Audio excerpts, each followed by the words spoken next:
Bonjour tout le monde. Lors de ma dernière vidéo, je vous avais dit que je ferais une vidéo sur les différentes formes de pouvoir, donc ce sera probablement la suivante ou celle d'après.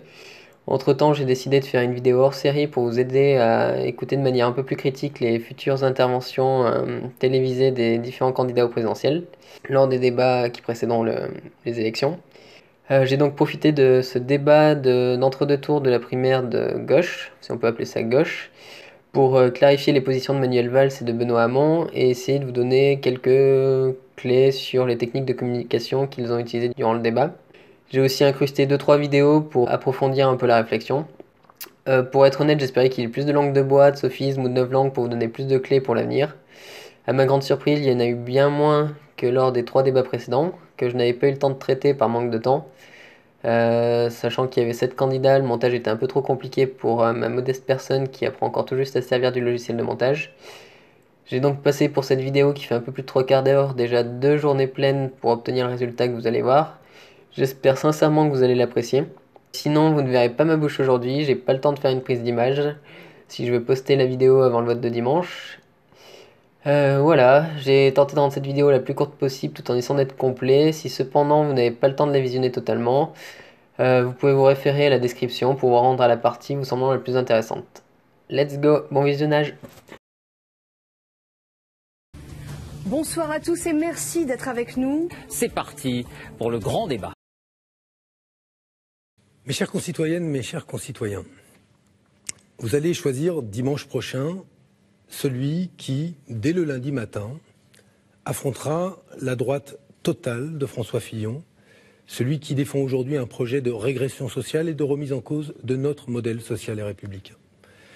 Celui aussi que vous choisirez affrontera Marine Le Pen et son projet xénophobe et nationaliste. La conviction que je veux partager avec vous, c'est que si la gauche ne veut pas jouer le rôle de figurant à cette élection présidentielle, il faut qu'elle tourne le dos à l'ordre ancien, à ces solutions qui ne marchaient pas hier et qui ne marcheront pas davantage demain. Il faut qu'elle propose un futur désirable, qu'elle propulse un imaginaire collectif puissant en capacité de bousculer et la droite totale et l'extrême droite. Ce projet, ce futur désirable, je veux le partager avec vous autour d'une nouvelle protection sociale, d'un revenu universel d'existence et d'un partage du travail qui nous permettent de prendre en compte la réalité des mutations du travail liées à la révolution numérique. Je vous propose aussi une 6e République, de manière à faire respirer la démocratie et que demain, les réformes soient d'autant plus acceptées qu'elles auront été discutées démocratiquement. Enfin, je vous propose la conversion écologique de notre économie. Nous ne pouvons plus tolérer, au nom de nos enfants, que nos modes de production et nos modes de consommation mettent en péril la planète. Ce futur désirable, il ne dépend que de nous, de le faire gagner. C'est le sens de ma candidature. Je veux d'abord dire mon plaisir d'être ici, de débattre avec Benoît Hamon, pour qui j'ai de l'amitié et du respect, comme pour ceux qui ont voté pour lui. J'imagine que c'est réciproque. Nous partageons des valeurs et des combats communs, mais nous sommes là aussi pour nous dire quels sont les points communs, mais bien sûr aussi les différences et ce qui fait bien sûr débat entre nous. Ce n'est pas un débat personnel, mais c'est un vrai choix qui est proposé aux électeurs de gauche, aux électeurs progressistes, tout simplement aux Français. Je pense que c'est même un débat historique, décisif pour la gauche, et donc nous aurons besoin de vérité, de sincérité et de responsabilité. Et moi, je crois que la gauche est toujours utile aux Français. Je sais quels sont nos adversaires. La droite dure, conservatrice, ultralibérale, et l'extrême droite qui veut défaire notre nation. Et je m'adresse au cœur et à la raison de mes compatriotes. Je veux porter une société du travail. Je veux aussi porter un nouveau modèle de solidarité, la protection sociale du XXIe siècle. Je veux incarner la République, la laïcité, ses valeurs, les règles qui s'imposent. Et je veux davantage protéger les Français dans le monde d'aujourd'hui, en refondant l'Europe et en faisant face, bien sûr, à la menace terroriste. La victoire est possible. Et celui qui sortira de cette primaire aura, je l'espère, si vous venez voter nombreux, aura un élan et une force qui comptera beaucoup dans cette élection présidentielle. Mais pour cela, il faut assumer les responsabilités, ne pas créer des illusions et tout simplement dire la vérité aux Français. Voilà mon état d'esprit et voilà pourquoi je pense que je suis celui qui demain peut incarner la gauche. Et la gauche, c'est plus que jamais l'espoir et c'est écrire son destin avec celui de la France.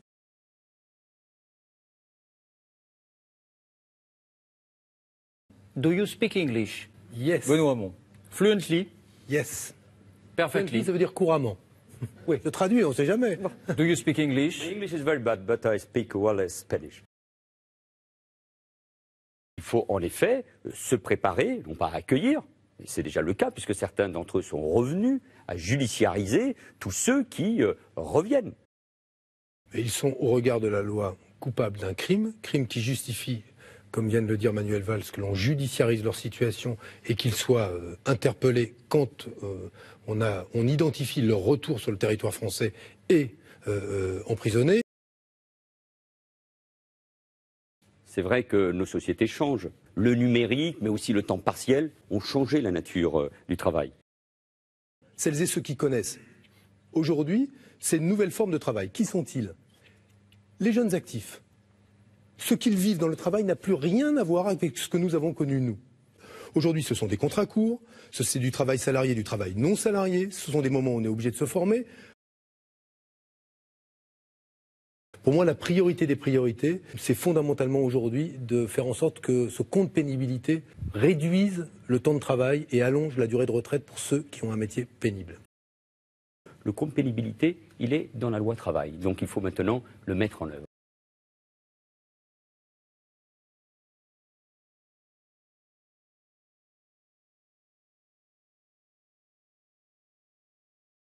Je veux porter une société du travail.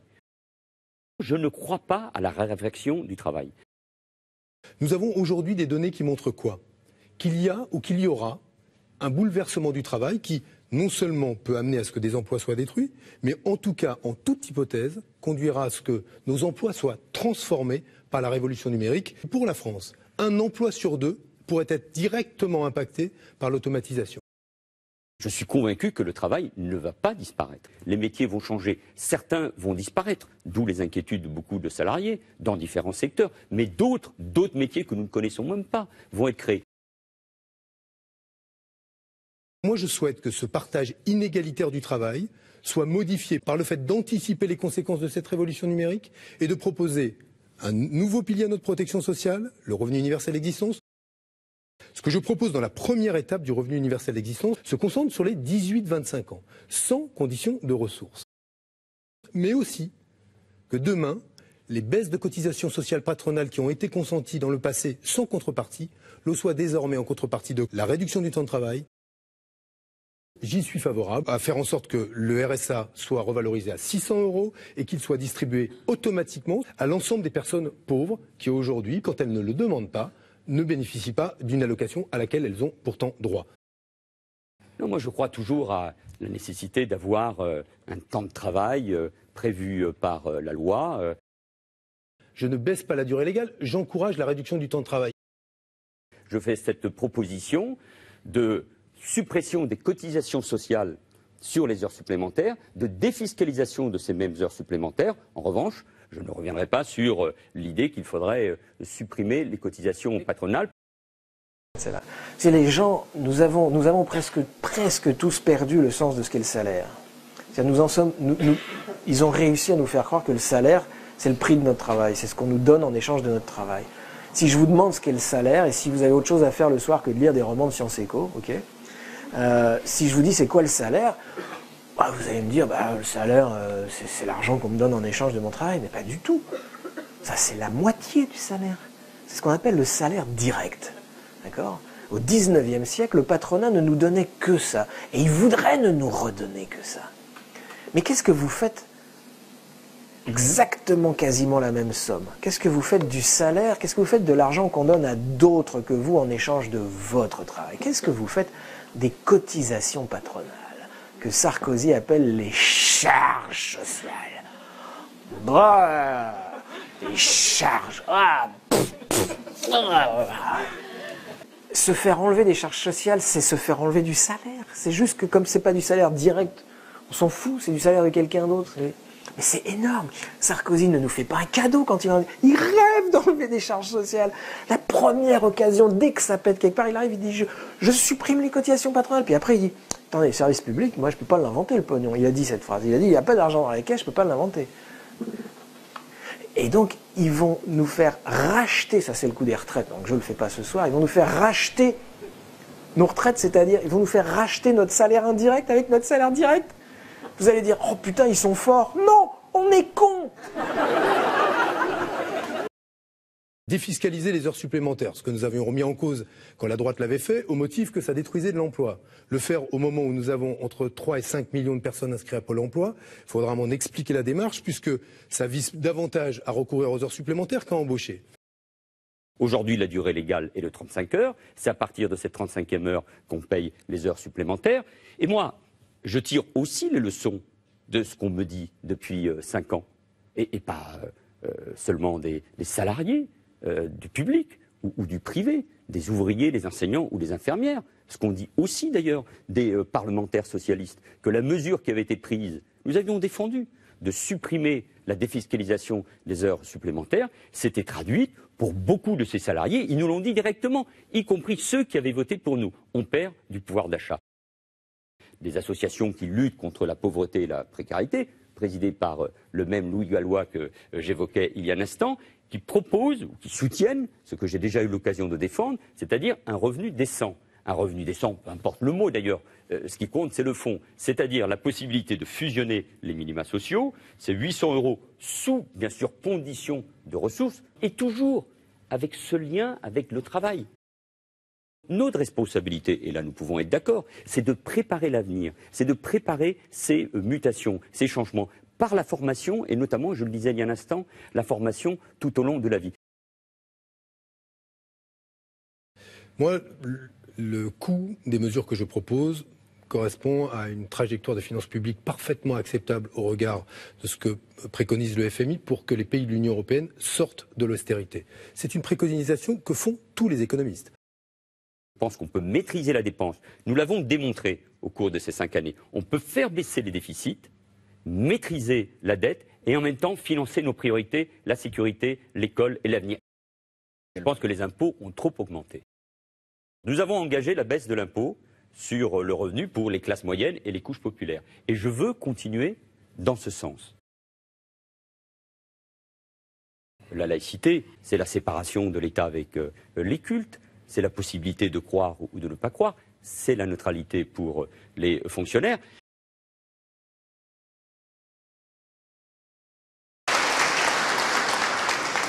Monsieur le ministre de l'Intérieur, Monsieur le ministre de l'Éducation de l'État d'Israël, Monsieur l'ambassadeur, Mesdames et Messieurs les ministres, Madame la maire de Paris, Monsieur le président de la région Île-de-France, Mesdames et Messieurs les parlementaires, Monsieur le président du consistoire central, Monsieur le grand rabbin de France, Monsieur le grand rabbin de Paris, enfin si j'ai bien compris, chers frères et chères sœurs,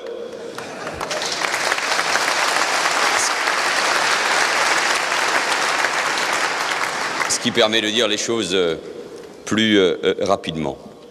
Je le redis ce soir, avec toujours la même émotion, toujours la même envie, la même sincérité. Sans les Juifs de France, la France ne serait plus la France. La République se tient à vos côtés parce qu'elle garantit la liberté d'exercice du culte. La laïcité, ce n'est pas empêcher les fidèles d'accomplir leur rite ou de se conformer à leur tradition. La laïcité sépare simplement le sacré du profane. Je sais, après cette cérémonie, circuleront sur les réseaux sociaux avec la même haine et les mêmes mots la photo du Premier ministre de la France avec une kippa dans une synagogue pour faire la démonstration de ce qu'il est par ses prises de position parce que sa femme est juive. Eh bien moi je suis fier, comme Premier ministre de la France, je suis fier que demain, sur des réseaux sociaux, circule cette photo et je leur dirai à tous ceux qui prônent cette haine que c'est ça la France, c'est ça être Premier ministre de ce pays, de pouvoir dire fièrement que la laïcité, c'est d'être partout, dans n'importe quel endroit, et d'affirmer les mêmes valeurs. C'est notre force. Nous avons voté des lois la loi de 2004 concernant l'interdiction des signes religieux ostentatoires. J'ai voté la loi de 2010 interdisant la burqa, le voile intégral.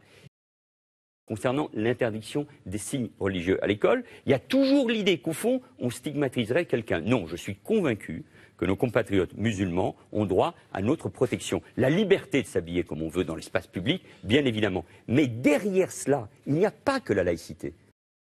Nous devons protéger nos compatriotes de confession ou de culture musulmane, qui sont aujourd'hui sous la pression de l'islam politique. Vous avez une association qui s'appelle le CICF, le comité qui lutte soi-disant contre l'islamophobie, qui explique que dans notre pays, les musulmans sont pourchassés. Il y a aussi des mouvements ultra-catholiques. Et Benoît, comme moi, sommes victimes de cette alliance entre l'extrême droite et l'extrême gauche. Entre Dieudonné, que j'ai convaincu, et Soral, qui se permet des tweets... Combattu. Convaincu, il n'est pas encore. Non, combattu. Vous avez bien, et surtout pas convaincu. Combattu cette idéologie de haine dont la première base est souvent l'antisémitisme. Dieudonné dit une chose très juste. Il dit que les droits des minorités ne sont pas respectés toujours de la même manière. Il a raison. Il a raison. Il y a des minorités qui sont plus respectées que d'autres et qui ont plus de droits que d'autres. Dans votre lutte légitime pour la protection du droit des minorités, vous avez trouvé une cible, vous assimilez les sionistes et les juifs, et vous faites des juifs les responsables de l'esclavage moderne. Je n'ai jamais fait d'amalgame entre juifs et sionistes en ce qui me concerne.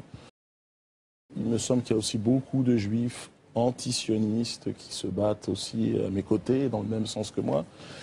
Il me semble que cet amalgame arrange, en règle générale, pour disculper, pour enlever de la scène, je veux dire, et de la tribune tout discours, toute critique envers l'Israël, ce fameux chantage à l'antisémitisme. Moi, il est clair que, bien évidemment, c'est toutes les formes de racisme. Le racisme envers les juifs me concerne tout autant que le racisme envers les noirs, que les choses soient très claires. Ça n'apparaît pas dans vos sketchs.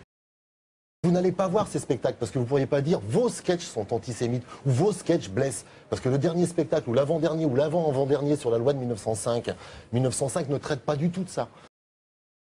Il y a peut-être aussi une sensibilité qui veut que, une susceptibilité et un systématisme, une sorte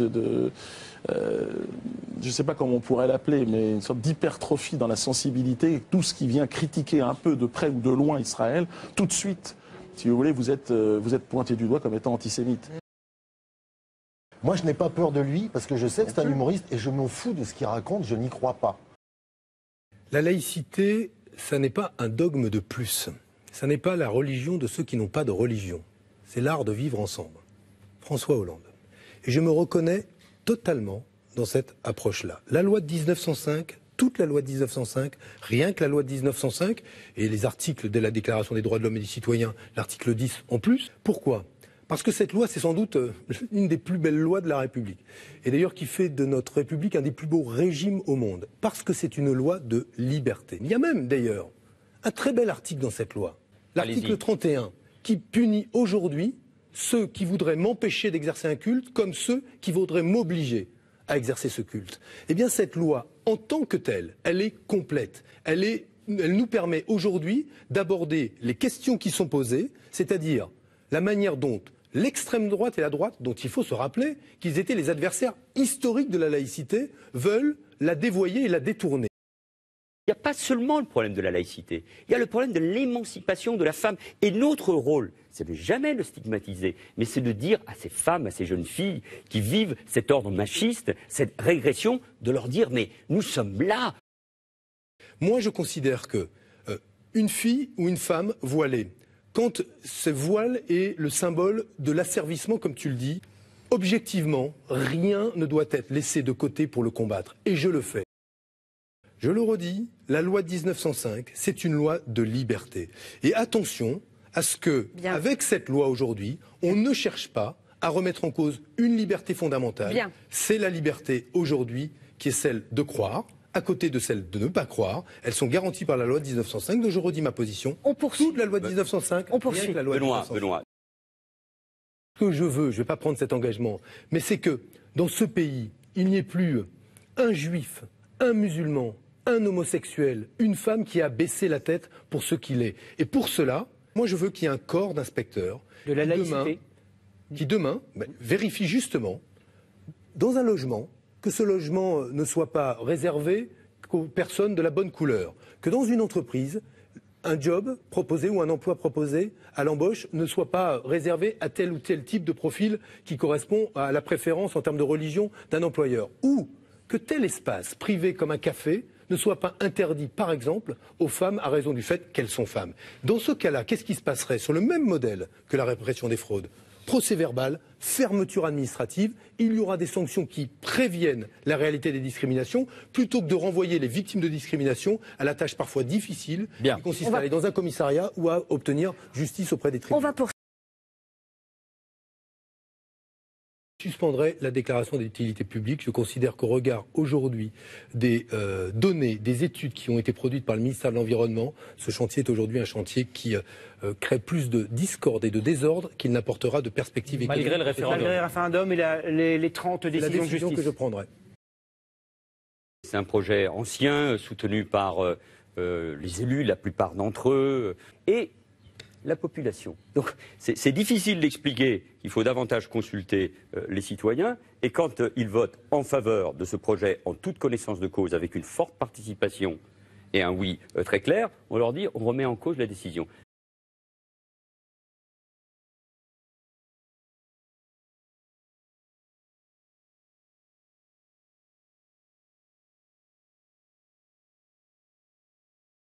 Quand on est candidat à la présidence de la République, sur cette question-là essentielle, qui est la prolongation de l'état d'urgence face au terrorisme, compatible avec notre état de droit et nos libertés, là, il y a aussi une transparence à avoir auprès des Français.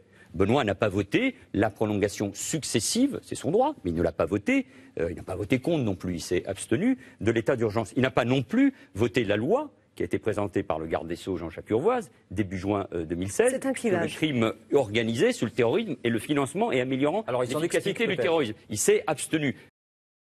Moi, je pense que quand on est candidat à la présidence de la République, on écoute et on respecte les avis des plus hautes juridictions de ce pays, Conseil constitutionnel et Conseil d'État, qui disent quoi ? Que l'état d'urgence ne peut pas être un état permanent. Je suis abstenu sur la loi terrorisme, à raison du fait que j'estimais que nous importions dans la loi terroriste les dispositions qui relevaient de l'état d'urgence. Je suivais en cela quoi ? Un avis que j'écoute comme parlementaire de la Commission nationale consultative des droits de l'homme, du syndicat de la magistrature, du syndicat des avocats de France. Je me suis abstenu, considérant que cette disposition était une disposition qui était inutile dès lors qu'elle importait une propriété de l'état d'urgence dans la loi ordinaire, et j'en ai tiré les conséquences. Quand la loi a été votée et qu'on a continué à prolonger l'état d'urgence là où les paroles du garde des Sceaux lui-même, Jean-Jacques Urvoas, l'état d'urgence n'a été efficace que durant le mois qui a suivi sa première mise en œuvre. Tonight, we are going to witness the most anticipated match in the history. Are you ready? Let's get ready to rumble! Je pense que tu n'as à opposer aux études qui existent aujourd'hui sur l'impact de la révolution numérique sur le travail que ta foi. Faire très attention au message qui consisterait le message qui envers. Là encore, je dis qu'il y a quelque chose qui m'échappe un peu. Benoît fait passer un message qui me paraît encore une fois terrible, c'est on renonce à la société du travail, on accepte d'une certaine manière le chômage et on distribue ainsi à chacun la même somme. Tout ce que propose Benoît Hamon, sans augmentation des impôts, n'est tout simplement pas possible. Nous avons besoin de dire la vérité, de cette transparence vis-à-vis des Français. Moi, je regrette que tu places le débat sur ce terrain de la vérité. D'abord parce que ni toi ni moi ne l'avons. Je ne pense pas que tu sois menteur quand tu défends un projet politique. Et je ne suis pas davantage détenteur d'une quelconque vérité. C'est un gros défaut de la Ve République qui veut que chaque fois qu'on se présente devant les Français, on serait un vestige de je ne sais quelle grâce. Moi, je suis le candidat de la feuille de paie.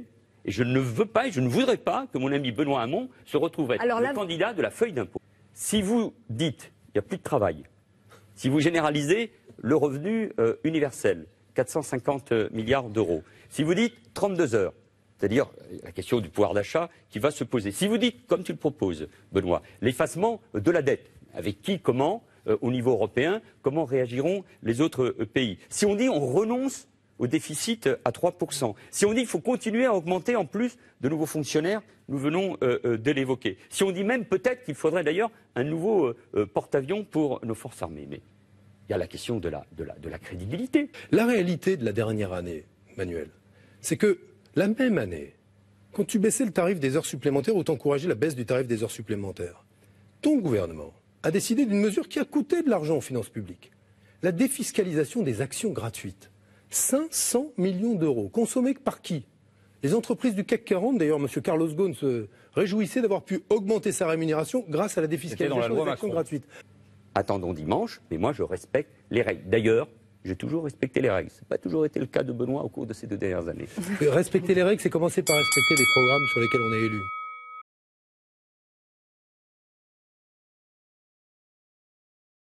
Moi, je propose que les collectivités territoriales, les régions notamment, aient plus de responsabilités. La constitutionnalisation des biens communs, le droit à respirer une eau de qualité, à respirer un air de qualité, à boire une eau de qualité, de façon à disposer de la base juridique à partir de laquelle construire des politiques publiques, y compris fiscales, qui financent quoi? La garantie que l'on donne à nos concitoyens que demain, ils ne meurent pas à raison 50 000 Français par an des pollutions atmosphériques. Et donc j'ai 2 propositions très concrètes à faire. Créer un Erasmus, il faudra trouver un autre mot, je pense à celui de Sangor, pour permettre plus de mobilité entre les étudiants européens et africains. Et puis je propose de changer le logiciel de notre politique de développement, de se donner un objectif de 0,7% de notre PIB, de notre richesse, c'est-à-dire de doubler notre aide au développement. Je fais 2 propositions. La première, c'est que, au-delà du statut des intermittents, nous réfléchissions à un statut des artistes, de façon à ce que chacun de ceux qui créent, chacun de ceux qui aujourd'hui innovent dans ce domaine-là, puisse d'une manière ou d'une autre voir sa création rémunérée. Et d'autre part, au-delà de ce statut des artistes, faire en sorte que la question des droits d'auteur, de la façon dont, quand des grands groupes, des géants du numérique s'approprient des œuvres et aujourd'hui ne permettent pas à leurs auteurs d'être rémunérés, de penser demain, à l'ère du numérique, ce que doit être la rémunération des auteurs. Benoît Hamon, question très politique, tout compte fait. Est-ce que vous vous sentez plus proche d'Emmanuel Macron ou de Jean-Luc Mélenchon? Je pense que sur la révolution numérique, je me sens plus proche d'Emmanuel Macron dans l'impact qu'elle aura sur le travail, la formation professionnelle et l'évolution du monde. Je préfère penser le monde tel qu'il vient plutôt que d'y réfléchir tel qu'il fut. Moi, je suis dans la gauche. Et la gauche, elle comprend Jean-Luc Mélenchon. Aujourd'hui, Emmanuel Macron se dit ni de droite, ni de gauche. Le cœur de Benoît Hamon penche donc un peu plus du côté de Jean-Luc Mélenchon. Manuel Valls, de quel côté penche votre cœur? Au cœur des progressistes, de Benoît Hamon, Arnaud Montebourg, jusqu'à Emmanuel Macron.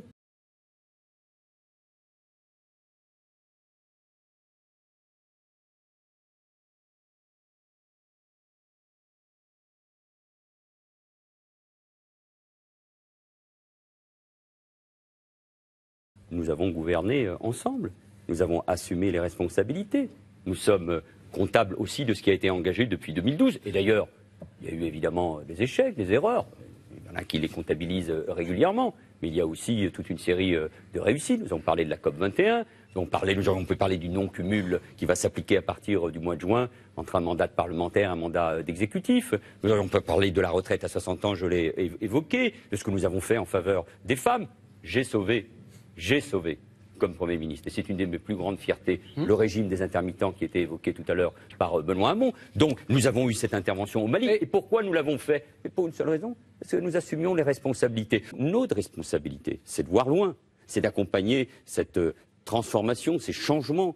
Et je le dis en toute sincérité, il ne s'agit pas de polémiquer, il s'agit aujourd'hui que ceux qui nous regardent, qui doivent venir nombreux dimanche prochain à voter, votent sur la crédibilité et qui doit permettre aux salariés d'être accompagnés tout au long de leur vie. Et que j'ai évoqué tout à l'heure la nécessité de vérité, de responsabilité. Et nous devons, nous, accompagner ces mutations. Nous en avons fait adopter beaucoup, des règles à l'initiative du Parlement, à l'initiative de l'exécutif, la possibilité d'accompagner par des aides fiscales. Moi, je veux être concret, pragmatique. Vous savez, il n'y a pas d'idéologie en matière d'économie. Il faut accompagner ces mutations, ces changements. Il y a un problème de crédibilité. Il ne s'agit pas uniquement de faire rêver. Il y a aussi là une crédibilité. Et comme ministre de l'Intérieur, j'ai remis en place ce renseignement territorial. Nous devons accompagner ce mouvement. Quand on est le candidat de la vérité, de la vertu et de la transparence, accompagner aussi les mutations. Non, gouverner, c'est assumer les responsabilités, accompagner les mutations du monde. Et moi, je veux que nous gardions cette crédibilité, accompagner les mutations. Autour de 15 à 16 milliards supplémentaires, nous devons cette vérité aux Français, accompagne ce mouvement. Soyons exigeants pour l'avenir, mais soyons aussi fiers de ce que nous avons fait depuis 2012, c'est-à-dire assumer les responsabilités tout de même. Il faut accompagner ce mouvement. Il y a une différence entre le rêve et l'illusion, et la crédibilité d'un projet. Et en l'occurrence, ce dont on parle, c'est pas de rêve, c'est d'une option politique. Le chemin, on le prend ou on ne le prend pas. La grippe de Madame Bettencourt est remboursée de la même manière que la grippe de Monsieur Valls si jamais il tombait malade. C'est toi qui étais grippé la dernière fois. Mais je n'ai pas été chez le médecin parce que je n'ai pas eu le temps, je préparais les débats. Mais donc, la grippe est remboursée de la même manière. Comment cela est-il financé? Par un transfert de richesse qui veut que on cotise à due proportion de ce que l'on peut. C'est comme cela que sera financé le revenu universel d'existence. Le revenu universel d'existence, quand il sera versé aux 18-25 ans, qu'est-ce qu'il permet de libérer? 600 000 emplois occupés par des étudiants aujourd'hui. Les étudiants sont ceux, quand ils travaillent, qui échouent le plus aux examens. Ces maladies chroniques, elles sont dues à quoi? À nos modes de vie, à la façon dont nous mangeons, à la façon dont nous bougeons, à la façon dont nous ne bougeons pas. Elles sont dues aussi à quoi? À l'air que nous respirons, à la qualité des aliments que nous absorbons, à la qualité de l'eau que nous absorbons. Nous avons augmenté le RSA. Et malgré les difficultés budgétaires, malgré les difficultés financières, nous avons, Jean-Marc Ayrault, moi-même, Bernard Cazeneuve, bien évidemment, aujourd'hui, tenu bon sur cette augmentation du RSA de 10% en 5 ans. Nous avons aussi augmenté, je veux le rappeler, les prestations familiales aux parents isolés de plus de 25%. Sous ce quinquennat, il y a eu la loi de transition écologique. Quand je suis devenu Premier ministre, ça a été une de mes priorités.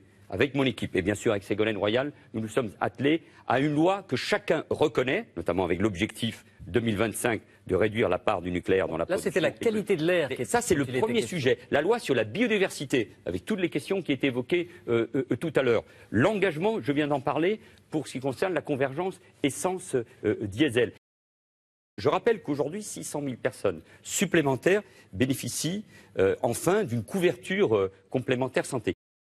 L'une des premières décisions du quinquennat, c'était de permettre à ceux qui avaient travaillé dur de partir plus tôt, à 60 ans, fort de cette expérience qui est la mienne sur le terrain. D'un excellent rapport de l'OCDE qui démontre en tout cas, anticipe que pour la France, à peu près 10% des emplois seraient menacés d'ici 2025 à raison de l'impact de la révolution numérique. Ce rapport est un des moins alarmistes, tant les études, nombreuses, je pense à celle de l'université d'Oxford qui évoque que 47% des emplois aux États-Unis pourraient être détruits à raison de leur automatisation. Entre le moment où vous avez votre diplôme, quel que soit ce diplôme, et le moment où vous avez un contrat stable, il y a 5 ans. 25% des jeunes vivent en dessous du seuil de pauvreté, et quand on regarde la réalité du travail pour les jeunes hors étudiants, 75% des plus de 18 ans sont aujourd'hui ou précaires, ou au chômage, ni en emploi, ni en formation. Ça, c'est une réalité. La laïcité, c'est ce magnifique texte qui était évoqué par Benoît Hamon il y a un instant, et qui doit tellement, et à Aristide Briand, et à Jean Jaurès, qui avait d'ailleurs sans doute davantage raison par rapport à Georges Clemenceau à l'époque, puisque c'était une loi de concorde. Vous voyez, je connais bien mon histoire. Là encore, je rappelle les travaux remarquables aussi du Conseil d'orientation pour l'emploi, placé auprès du Premier ministre, qui indique que pour la France, un emploi sur 2 pourrait être directement impacté par l'automatisation. D'économistes réputés dans le monde entier, Thomas Piketty, Emmanuel Saez, Camille Landais, Julia Cagé et plusieurs autres, Dominique Méda, qui disent quoi? Parce que nous avons 30 à 40% par exemple de ceux qui pourraient prétendre au RSA qui ne font pas. Les agriculteurs qui, selon une étude de la MSA, pour 30% d'entre eux, touchent 350 € par mois alors qu'ils se tuent au travail. 300 suicides par an chez les agriculteurs. En France, on a augmenté le PIB entre les années 60 et aujourd'hui de 150% avec 7% d'heures de travail en moins.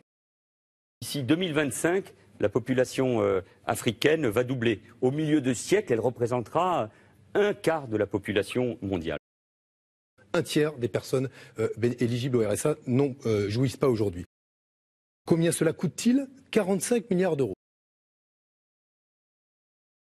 Créer de nouveaux emplois. Création d'emplois. Il faut à la fois créer des emplois, créer de l'emploi, ce qui va créer des emplois demain. Et puis je crois en effet au pouvoir d'achat. Du pouvoir d'achat, créer du pouvoir d'achat, je crois au pouvoir d'achat. Les pouvoirs d'achat de la transition écologique, de la transition énergétique. La transition énergétique. La transition écologique. Dans la transition écologique et énergétique. La transition écologique. Avec la révolution numérique. Cette révolution numérique. La révolution numérique. Pas la révolution numérique. Ces accords de réduction du temps de travail se feront dans les conditions qui sont celles de la démocratie sociale. La négociation dans l'entreprise. Par les partenaires sociaux. Avec les partenaires sociaux. Vous avez besoin d'une dizaine de concepts opérationnels, c'est-à-dire de mots qui ne veulent strictement rien dire, mais qui donnent l'impression de dire quelque chose.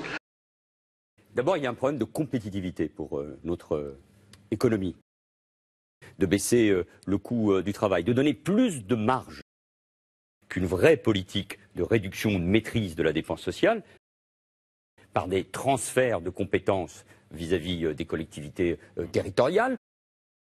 Il faut entraîner la société, il faut lui donner en effet un destin collectif. Là, je vous ai préparé une communication à 17 mots. C'est pour les besoins du spectacle, hein. C'est énorme. Vous n'avez jamais besoin de ça. Vous n'êtes pas là pour faire passer le maire pour un imbécile, hein. Lui utilise à tout casser, quoi. 5 mots, 6 mots, enfin, vous voyez, vie associative, partenariat, développement local, enfin, le préfet, s'il est là, il utilise 2 mots, lui, République, sécurité, enfin, vous voyez...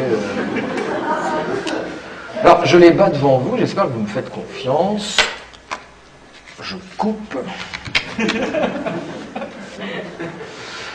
Et donc vous dites, Mesdames, Messieurs, Monsieur le Président, Monsieur le représentant du Conseil général, Monsieur le maire, je voudrais revenir dans le temps qui m'est imparti sur une notion qui, moi, me paraît essentielle.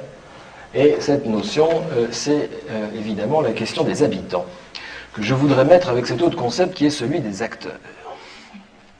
Si nous voulons considérer les habitants comme des acteurs, c'est-à-dire réaliser avec eux un authentique diagnostic partagé qui prenne véritablement en compte la dimension interculturelle, alors, à l'heure de la décentralisation, ce que nous appelons encore citoyenneté doit nécessairement s'inscrire dans une proximité, parce que la question démocratique est tout entière contenue aujourd'hui dans celle de la préservation du lien social. Et à l'heure de la mondialisation, c'est désormais l'espace du local qui est l'espace du partenariat que nous devons tisser de solidarité, faute de quoi? Faute de quoi, lorsque nous demandons aux gens de faire des projets, eh bien, il n'y aurait, à l'issue de ces projets, ils n'entraîneraient, si vous voulez, aucune espèce de développement. Et c'est pourquoi nous devons inlassablement raisonner avec eux en termes de contrat et faire notre effort permanent pour mettre en place une vraie, une authentique, une sérieuse participation avec eux. Et c'est le rôle de la France et c'est le rôle de l'Europe. Pour la France et l'Europe. La France, c'est pour l'Afrique, pardon, c'est pour l'Europe, pour la France. Si l'Europe, qui est notre espace commun, qui est une conviction pour chacun d'entre nous, nous sommes socialistes, nous sommes européens. Oui, c'est la grandeur de la France. Nous sommes la 5e puissance mondiale, membre permanent du Conseil de sécurité. Nous sommes la 2e zone économique exclusive au monde. Nous avons assumé, nous continuons à assumer d'ailleurs des responsabilités pour l'Europe, et c'est pour cela que l'Europe doit davantage participer à cet effort de défense. Là où aujourd'hui la France intervient contre une menace qui déstabilise tout le continent européen. Parce que nous assurons, dans les faits, avec nos hommes, nos militaires, même s'il y a parfois le concours parfois d'unités de compagnies de pays européens en faible nombre. Je crois qu'il y a quelques compagnies des pays baltes ou quelques sections, ça Jean-Yves Le Drian pourra nous le dire, qui ont pu compléter parfois des dispositifs, notamment pour l'opération Sangaris en Centrafrique. Mais la réalité, c'est qu'aujourd'hui, nous protégeons le continent européen. À faire en sorte que des pays qui se sentent menacés se sentent plus protégés grâce à l'Europe, ce qui n'est pas forcément le cas aujourd'hui. Vous vous dites on va interdire les produits dangereux comme si c'était si simple. Mais l'Europe est en désaccord avec la France notamment. Vous, Président, qu'est-ce que vous faites? L'Europe, vous la bypassez et vous fermez les frontières aux lingettes venues d'autres pays européens, à tous les produits que l'Europe ne condamne pas. Les Européens sont naïfs ou corrompus? Non, je pense que oui, il y a un certain nombre d'agences européennes qui sont très exposées. C'est même d'ailleurs un des problèmes au niveau européen. Quand il s'est posé la question, même 2012, de l'interdiction du bisphénol A, que nous a-t-on dit? Si vous interdisez le bisphénol A, qui se trouvait dans les contenants alimentaires, eh bien, il y aura des suppressions d'emplois. Pire, on pourrait lui substituer une substance plus toxique. C'est comme ça que cela se passe.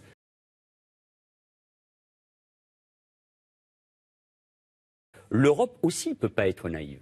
Et nous ne pouvons pas nous faire prendre de revers par une alliance hypothétique. Mais enfin, on a de quoi aujourd'hui être inquiet entre le président américain et le président russe. Donc, il faut une conférence sur les questions de défense.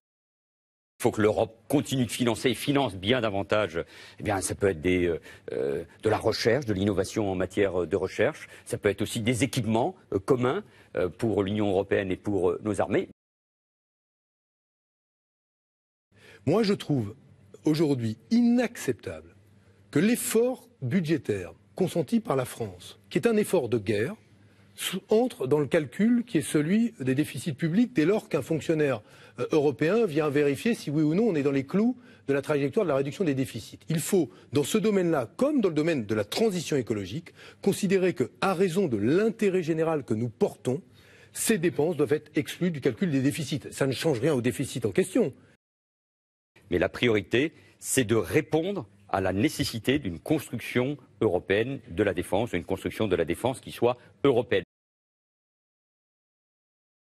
Donald Trump, qui remet en cause l'accord le plus essentiel, celui de la COP21, et dit son hostilité à l'égard de la construction européenne. Alors, à quoi cela nous invite-t-il? À nous substituer à ce moins d'Amérique par davantage de défense européenne. Que veut-on mettre à la place de ce qu'il est question d'effacer? À quoi veut-on nous faire adhérer quand on aura obtenu de nous un reniement national? Sur quoi va-t-on fonder ce gouvernement de l'Europe auquel on veut nous soumettre? Sur la conscience européenne? C'est vrai que cette conscience existe. Il y a même quelque chose comme une civilisation européenne au confluent de la volonté prométhéenne, de la chrétienté et de la liberté de l'esprit. Bien sûr, nous autres Européens avons un patrimoine et toutes sortes de similitudes. Mais cela ne suffit pas pour forger un État. S'il y a une conscience européenne, c'est un peu comme il y a une conscience universelle. Elle est de l'ordre du concept et n'a à voir ni avec l'âme du peuple, ni avec la solidarité charnelle de la nation. La nation française est une expérience multiséculaire. La conscience européenne est une idée et qui ne s'arrête pas d'ailleurs aux frontières de la communauté. Et l'on ne bâtit pas un État légitime sur une idée abstraite, encore moins sur une volonté technocratique. Ainsi, l'État fédéral européen manquerait de fondements réels et de justifications profondes. Ce serait un État arbitraire et lointain dans lequel aucun peuple ne se reconnaîtrait. Les plus lucides des fédéralistes européens le savent bien, et ils ont une réponse toute prête. Il s'agit de l'Europe des régions, laquelle présente le double avantage de rapprocher, disent-ils, le pouvoir du citoyen et de mettre hors jeu, ça c'est sûr, les États nationaux. Seulement voilà, ce fédéralisme régionaliste signifierait à coup sûr la fin de notre République. Ce serait anéantir 10 siècles de volonté d'unification du pays, 10 siècles de rassemblement des provinces, 10 siècles de lutte contre les féodalités locales, 10 siècles d'efforts pour renforcer la solidarité entre les régions, 10 siècles d'obstination féconde pour forger, de génération en génération, une authentique communauté nationale.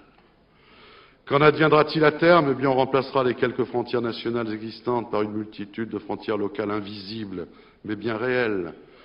On formera de petites provinces là où il y avait de grands États, avec autant de communautés crispées sur leurs égoïsmes locaux. On laissera les régions riches devenir toujours plus riches et les pauvres devenir toujours plus pauvres. On confiera les affaires des notables que le gouvernement fédéral, du fait de son éloignement et de son manque de légitimité, ne pourra contrôler, pas plus que ne pourront le faire les gouvernements nationaux, politiquement affaiblis et limités dans leurs compétences. Ce sera le grand retour des féodalités, lequel, je vous le concède, a déjà largement commencé. Ce sera pour le coup cette Europe des tribus que nous dit tant redouter Monsieur le Président de la République. Il n'y aura plus en France de redistribution, de péréquation, d'aménagement du territoire. Viendra la règle du chacun pour soi et de Dieu pour personne. Se noueront des relations de région à région par-dessus la tête des États. C'est déjà entamé. Ce sera le contraire de la République et ce sera le contraire de la démocratie. Ceux-là même qui ont multiplié les échelons d'administration nous disent maintenant qu'il y en a trop, qu'il faut en supprimer pour rationaliser, pour simplifier. Il y a trop d'échelons comme il y a trop de communes. Et même s'il n'y a pas de calcul, s'il n'y a pas de préméditation, même si M. Delors est probablement sincère quand il déclare qu'il ne veut pas faire disparaître les nations, l'engrenage qui se met en place est tel qu'au bout du compte, ce n'est pas le choix entre le département et la région qui s'imposera dans la multiplicité des échelons du pouvoir, mais c'est l'escamotage de l'État-nation qui se décidera. Et l'idée fait subrepticement son chemin. Déjà, les régions traitent directement avec Bruxelles pour quémander des subsides. Déjà, elles s'allient entre elles pour organiser des groupes de pression à l'échelon communautaire. Déjà voient le jour des politiques régionales qui ne tiennent plus aucun compte des impératifs nationaux. Et voilà que se crée à Bruxelles un comité des régions qui n'a pas encore beaucoup de pouvoir, mais qui se présente déjà comme organe de représentation. C'est la manifestation ouverte d'un dessein régionaliste qui ne prend même plus la peine de se déguiser, mais dont, comme toujours, on dissimule les véritables ambitions. Au fond, j'ai construit cette campagne avec un slogan, mais qui repose sur la rencontre qui a été la mienne depuis plusieurs mois avec les Français. Faire battre à nouveau le cœur de la France. Quand on se déplace partout en France, dans nos villages, dans nos villes, dans nos entreprises, là où aussi il n'y a pas de travail forcément, là où la vie est difficile, là où un certain nombre de personnes âgées aujourd'hui vieillissent mal, sont en mauvaise santé, on se rend compte que, contrairement à l'idée défaitiste, décliniste, qui est parfois propagée dans notre société, eh bien, le cœur de la France, il bat. À travers ce réflexe spontané de solidarité vis-à-vis des migrants, à travers l'innovation écologique, l'innovation citoyenne, des solidarités élémentaires qui se mettent en place pour faire face à un recul des services publics. Eh bien, moi, je souhaite que ce cœur robuste, vaillant, que j'ai perçu dans la société française, nous aide à dessiner un futur désirable et que ce cœur gouverne à nouveau la France. Pas pour nous tourner vers l'avenir de manière naïve, mais pour faire en sorte que demain, on ne puisse plus dire que la prospérité économique peut se faire sans le progrès social et sans la protection de l'environnement. Mon engagement, il est là. Faire d'un futur désirable le moyen de rassembler la gauche, de faire en sorte qu'elle ne soit pas figurante à l'élection présidentielle, qu'elle soit en capacité de battre la droite et l'extrême droite. J'ai le caractère, aujourd'hui, pour accomplir cette tâche. Il me semble qu'au cœur de cette crise, dont on voit qu'un monde s'éteint, mais que nous ne savons pas exactement le monde qui va naître, il faut des hommes et des femmes qui aient les idées claires, des valeurs claires, la volonté d'incarner une gauche robuste, sincère, authentique, en capacité de vous proposer, à vous, un futur désirable. J'ai aimé ce débat, parce qu'il a permis des clarifications. C'est essentiel pour notre démocratie et pour le vote de dimanche prochain. Des clarifications sur la société du travail, sur le modèle de sécurité sociale que nous proposons, de modèle social, sur le sérieux budgétaire, sur la laïcité, sur notre protection collective. Et là, il y a des différences. Elles sont claires. Et les Français devront choisir dimanche. Et moi, je leur demande, en conscience, de venir voter. Parce que c'est de là, de cette primaire, que va émerger le candidat qui peut demain rassembler la gauche, être au deuxième tour et incarner toujours l'espoir face à l'extrême droite et à la droite. Nous aurions pu parler de tout ce qui nous rassemble, nous l'avons fait, sur l'écologie, sur l'urgence climatique. Nous aurions pu parler davantage, nous l'avons fait à l'occasion d'autres débats, de l'école, parce que c'est l'avenir, la lutte contre les inégalités. Mais ça a été un beau débat, je crois, qui a permis de clarifier les positions des uns et des autres. Et moi, je veux incarner, oui, je veux incarner cette belle République, cette République forte, cette France juste, cette passion de l'égalité. Je veux redonner de l'espoir. Je veux que la gauche soit davantage optimiste, qu'elle ait envie de rassembler les forces vives de ce pays, les commerçants, les indépendants, les salariés, les entrepreneurs, les agriculteurs, les hommes et les femmes de culture. Il y a de l'énergie, il y a de l'envie. Il faut que nous soyons davantage fiers de nous-mêmes, pas seulement de ce que nous avons accompli, mais de ce que nous pouvons engager pour le pays. C'est cela que je porte avec mon caractère, mes valeurs, mon expérience, en m'adressant au cœur des Français, car il y a de la générosité et à la raison. Parce que gouverner, c'est prendre des responsabilités, des décisions. Et il s'agit là d'élire un candidat à la présidence de la République. J'accepterai le verdict de cette élection. Et moi, je veux gagner. Ce que les Français demandent, c'est de travailler davantage. Très bonne soirée à tous. Alors vous aussi, vous êtes un déçu du socialisme. Ah ben, je sais pas, moi j'ai jamais été socialiste, mais c'est décevant, ouais, c'est sûr. Pour des socialistes, ça doit être terrible. Mais pas pour vous. Ben moi, ça va, de toute façon, je suis pas moins riche qu'avant, sous l'Ancien Régime, je m'en fous, c'est pas la question. Mais on a l'impression aussi qu'il y a une espèce de dégoût de la politique. Bah oui, c'est normal, mais c'est normal. C'est le vôtre aussi. Ah, c'est la dernière fois que les mecs votent, là, c'est sûr. Parce que si tout ce qu'on peut avoir à la place de la droite qu'on a eu pendant 30 ans, c'est ça, c'est la dernière fois qu'ils votent, les mecs, c'est sûr.